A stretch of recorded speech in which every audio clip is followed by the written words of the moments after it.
Our expert panelists joining us today are Dr. Richard Palmquist, integrative veterinarian and owner of Centinela Animal Hospital. He's an author, lecturer, and teacher. Dr. Christina Chambreau, internationally known homeopathic veterinarian, lecturer, and teacher. Joan Ranquet, animal communicator, teacher, author, lecturer, and owner of Communication with All Life University. And Brendan Golia, professional pet trainer, behavior expert, and owner of OC Canine Coaching. Welcome to Smart Pet Talk. I'm your host, Anna DeVere. In this special episode, we're excited to be joined by Dr. Mark Bekoff. His work, expertise, and accomplishments range far and wide. He is Professor Emeritus of Ecology and Evolutionary Biology at the University of Colorado Boulder. He's published over 30 books, won many awards for his research on animal behavior, animal emotions, compassionate conservation, and animal protection. He's worked closely with Jane Goodall and is a co-chair of the ethics committee of the Jane Goodall Institute. He is a compassionate conservationist, reminding us to work out solutions for all animals, human or otherwise. And that is just a brief introduction. Please welcome Dr. Mark Bekoff. Hello. Hello, Anna. Thank you very much for your nice words. Well, that's a very formal introduction, but I'm very pleased to meet with you. And thank you again for joining us on this incredible, and it's an honor. It's an incredible moment in time because we're going to be talking, first of all, about one of your favorite subjects, your colleague, Jane Goodall. Yes, and thank you. I am amazed. I think I was just telling you a little briefly that I don't think the world can get enough of Jane. And you mentioned the Jane effect. On the way to Boston here where I am, I watched her film by Brett Morgan with all the never before seen footage. And but I'm really honored to get into your book, the title of which is Jane Goodall at 90, Celebrating an Astonishing Lifetime of Science, Advocacy, Humanitarianism, Hope, and Peace. So let's open it up. I mean, I first of all, thank you for your work, Dr. Bekoff. Well, thank you. And thanks for your interest in the book.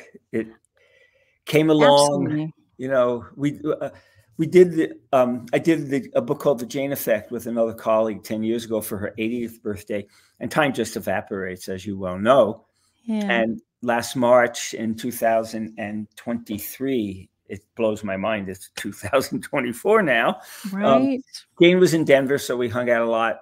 And just driving home one night after seeing Jane and having a good shot of scotch, because she does she calls it her cough medicine. Oh, I love her. The idea came to me to do it. So I sat down and I started figuring it out. And Koen Margot, who is the co-editor, and he and I run the Jane Goodall Institute Ethics Committee. So we co-chair it. And I've worked with Koen for years. And I just said, you want to do it? And I mean, it wasn't even a millisecond until he said yes. So we sat down, we put a list together. We worked with Mary Lewis, who's one of Jane's closest friends and executive vice president. And so she helped us too. And we filed the list, and it was her 90th birthday. It was going to be her 90th birthday. She turned 89 right after I saw her. And we decided we wanted 90 essays, and we called them 90 candles. On her cake. And it all worked out. I mean, in all honesty, when you put a book together like this, it's hard. And we regretfully missed one or two people who were in the other book. But it was great to do. The enthusiasm among the contributors was palpable and contagious. I mean, it was right. No, seriously, it was unbelievable. Is she thrilled with it? Is she weighed in on it? Is it? Oh yeah, no, she loves it. We kept it as a surprise, and so from about April till December, which would have been, give or take 7 months, or no, it would have been 9 months. We told everybody we contacted, we said, this is a secret book. Don't tell Jane. Fine. And then in December, we were getting emails And, they were honest errors. One was an email about the book that was copied to somebody who was not part of the book. Oh, And then one came saying, "Oh, I hope you like my essay. I was going to ask some other people, and on the one hand, I wanted to say, can you read English? And we told you not to share." So what we did was right around New Year's, Kuhn and Tom Mangelson and Mary Lewis and I did a Zoom with Jane, and we gave her basically the last set of proofs. They look a lot like the book, but there was still some work to be done. And we couched the Zoom as if we were going to talk about an ethics issue that the Jane Goodall Institute would be dealing with. Oh, brilliant. So Jane was shocked. We sent a copy of the book to her sister, with whom she lives when she's in Bournemouth in southern England when she's home. And we sat down, and Judy was there, her sister. And, Jane she thought we were going to be discussing ethics. And I said, "Okay, Judy, you want to give Jane that package?" So Jane unwrapped it while we were there and took it out. And she had what I call that loving Jane Goodall smile, and had no idea about the book. That's fantastic. Well, that was quite the story. And thank you for unboxing it and bringing us into that little vignette, because I think that's part of the Jane effect, is that we all just love that smile. And it is her compassion that she wears on her face that really guides us to want to love and be more responsive to animals. I'm curious about you too. Where did your love of animals come from, and when did that begin for you? It probably I think I was born with it. And but I was born in Brooklyn, New York, so there's not a lot of wildlife around except for the people. Right. But I used to talk to all the animals in the neighborhood, say hello to the birds and the cats and the dogs and the mice and the ants. And my parents really supported that. And I wrote a book called Minding Animals that was published in 2002, which really blows my mind because it seems like it was yesterday. And it was called Minding Animals. And it came from talks I had with my folks saying I always minded animals. I attributed mind to them. I was always asking what an animal was thinking or feeling, and minding in terms of caring for them. And I think that you share that with Jane. I was surprised, she's drafted basically by Leakey into this project, not coming in as a scientist, but because of her unbiased. But I was astonished to hear that she had dreams about being in the animal world. Were you influenced by that Dr. Dolittle story as well? I mean, I think everybody can appreciate that entry point to listening to and thinking about the mind of animals. Yeah, I mean, my parents really supported me. My mom read to me a lot. And as far as I could determine from talking to her, a lot of what she read, and, it wasn't pre-TV, but there wasn't ID TV. Right. There weren't David Attenborough and all the other, nature films. No, it was really something that I just felt. I could feel their emotions. And so my path to where I am now was extremely nonlinear, but nobody who knew me, if you will, back then or around back then is surprised that I'm doing what I do. And when did you meet Jane? At what point? Oh gosh, it's hard to know. I mean, sometime in the 90s, I think. I may have met her before at a meeting, but she came to Boulder she came to Boulder to do an event. And I had been emailing with her because I had asked her to write the foreword for an encyclopedia of animal rights and animal welfare that I did. And I said, "I'd like to meet you." And she said, "Fine." And I think Mary was with her. And it turns out she was staying when she was in Boulder, she stayed at the home of a common friend. I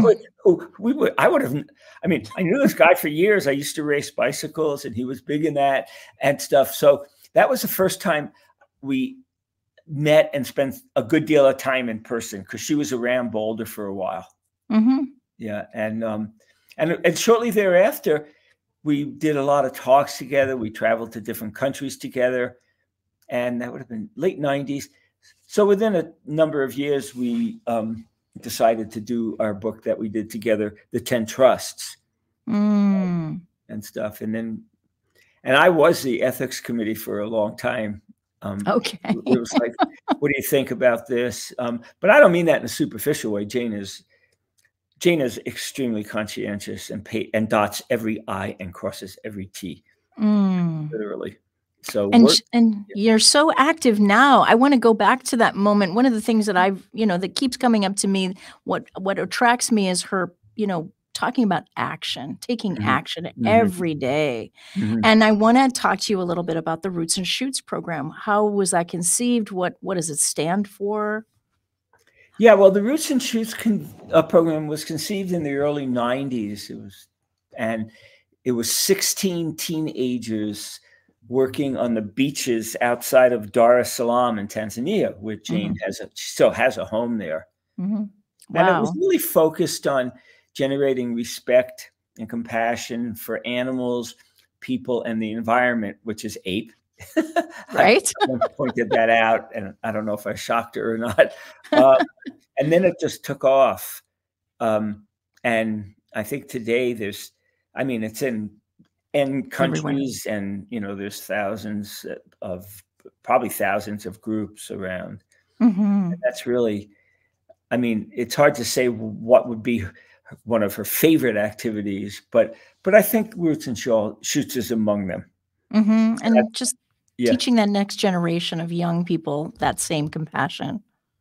Yeah, working with youngsters, it's really morphed into refugee camps, senior citizen homes. I've been teaching at the Boulder County Jail. It was stopped by COVID for 18 or 20 years. Yeah. And it really is based on that, our shared homes with other animals. But what I love about it is there's a big movement now called the One Health movement, which focuses on the fact that the well-being of non-human animals, nature, is very tied into our well-being. And Jane's been pushing that message for years. And it seems that you're both pushing that message.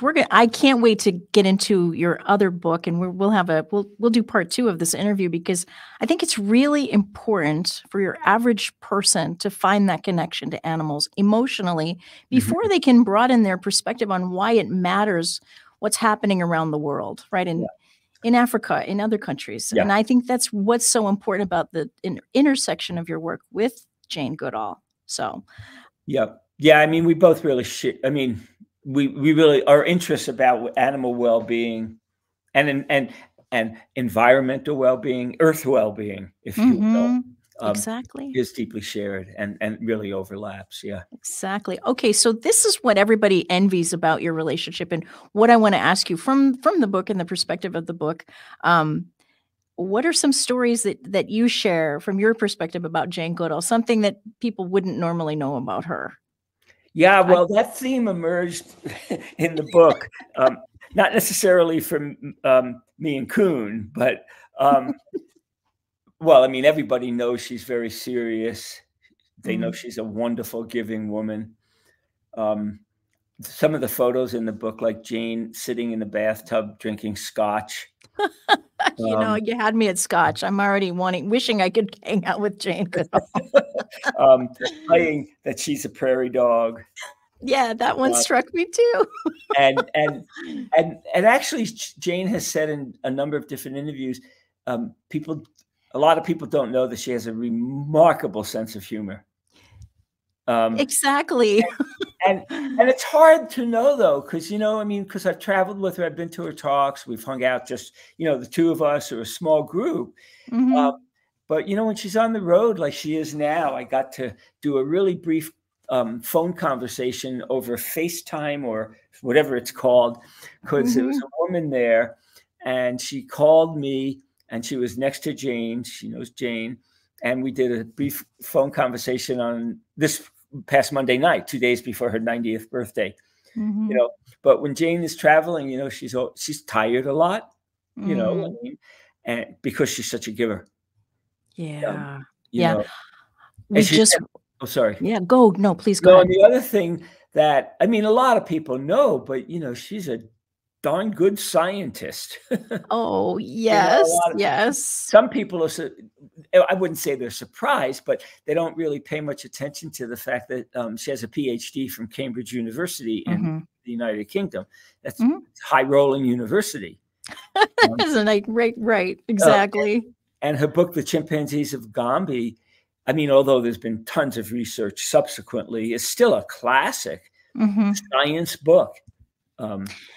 Yeah. You know, I've talked to many people in my age bracket. I mean, that was the first I just remember, but I remember those grainy images in science class, you know, of her talking about chimpanzees using tools, right? The classic stick goes into the ground, pulls ants out, which was groundbreaking at the time, which led into all kinds of, you know, stupefied responses in her era, right?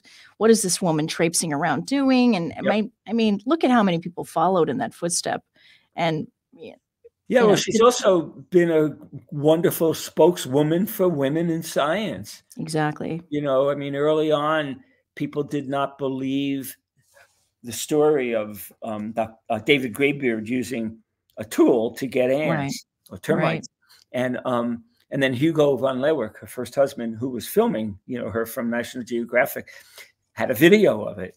You know, and then when she went back to Cambridge, you know, she had named the chimpanzees. She had the F family, the G family, and she was assigning unique personalities. And the scientists there, the researchers there, who ultimately formed her PhD committee, said, well, you know, we don't name animals and we don't talk about personalities. And I don't know what the exact discussion was, but it basically turned out that Jane said, well, I do. Yeah. And it's wonderful because, you know, she wasn't being arrogant or anything, but a lot of the people at the time had never seen a wild. I mean, they may have never seen a chimpanzee other than in a zoo, maybe. You know, and one of the essays in the book, which we love, it's a very short tribute, is by a very famous conservation biologist called George Schaller. And George was there at the very beginning.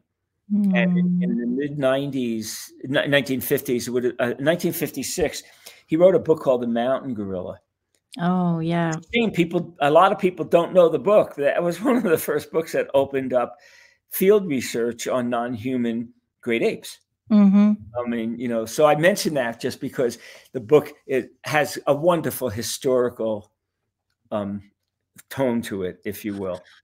And then a huge body of a lifetime of work. But really what I appreciate most about what you just said is that it's that comprehensive look. I mean, pictures speak volumes, and we're thrilled by the countless hours of editing that it took to take away the grainy effect and colorize all of that footage. But to really have the perspective, the behind the scenes, the firsthand accounts, and then your own wonderful comments, people like you. It's just such a wonderful, remarkable gift. And I thank you for what you've done, really, for spearheading that. No, thank you for your interest. And people don't realize how hard this field work is and was. I mean, there's a picture in there of Jane, you know, meters up in a tree looking for chimpanzee nests. Right. And I heard it took like some 5 months before she even got to see one fully, get a glimpse, let alone identify individuals like Greybeard and, you know, Flo and I mean, the original support for the program was 6. It's so funny. The original support was for 6 months, and it's still going now. 60. Yeah, what is it? 1966, 65 years later. And there's essays in there by some people who were there at the beginning and by people who were running and continue running the program at Gombe.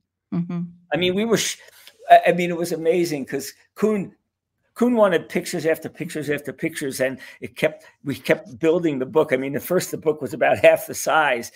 And I finally said, not because I wasn't interested, but we had so much work to do. I said, Kuhn, you do the pictures. You don't have to tell me or ask me for my permission. Okay. and likewise, he just let me do, you know, it's just easier because we're such good friends and we talk a lot to just sort of do, you know, like a division of labor. Well, you're certainly no stranger to publishing. You've got over 30 books to your name. Please tell our listeners how they can get this glorious book. Well, it's on Amazon and all the major distributors. Our Saltwater Media is the self-publishing company that did it. And, as I said, we came to them because they did, their books are lovely, but they did 2 for people I know, and one of whom is a very close friend. But they could go through Saltwater, but, the reason I send people to Amazon is it's just easier to do, so all the major public outlets have it. And it's selling quite well. I mean, I'm sure. Well, no, I mean, you never know. I mean, that's true. I always tell people, because I've done a lot of books, sometimes the books that you love the most are slow to take off. And sometimes the books that, you're never passive about a book because it's a life, it's like a marriage while you're writing a book. Right. Sometimes you go, wow, that's doing better than I thought it would. But what's great about the book too is there's a lot of notables in there, who have written essays.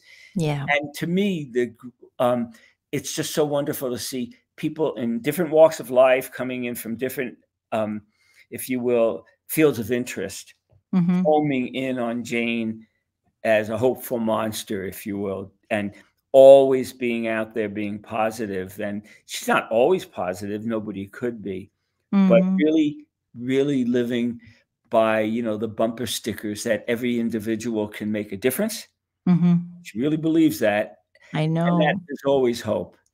And, sometimes I myself pick up the book or other things I've done with Jane and I go, there's hope, huh? It seems like she's indefatigable, but I agree. I waver all the time, but to have the touchstone that you've given the world from about your friend as a tribute to your friend, but the importance of that, it will live forever. That's I'm grateful to you and grateful that we can have this conversation and we can have many more conversations. Well, you are a force. Thank you. Thank you, Dr. Beckhoff. And please give our best to Jane. I will. She celebrates this 90th year. She's got a lot of people cheering her on, but we appreciate the connection fully. So great. Well, thank you very much. I appreciate it with all my heart. Oh, thank you. And again, we can't wait to talk about your next book. So stay tuned for part 2 of this interview. Medical information obtained from our website or the live show is not intended to be a substitute for professional care. If your pet has or you suspect they might have an illness or other medical condition, you should consult a healthcare provider. The opinions expressed on this TV program are not necessarily those of Smart Pet Talk, this TV show, or their sponsors. For all questions or info on sponsorship, email us at info@smartpettalk.com or visit our website at smartpettalk.com.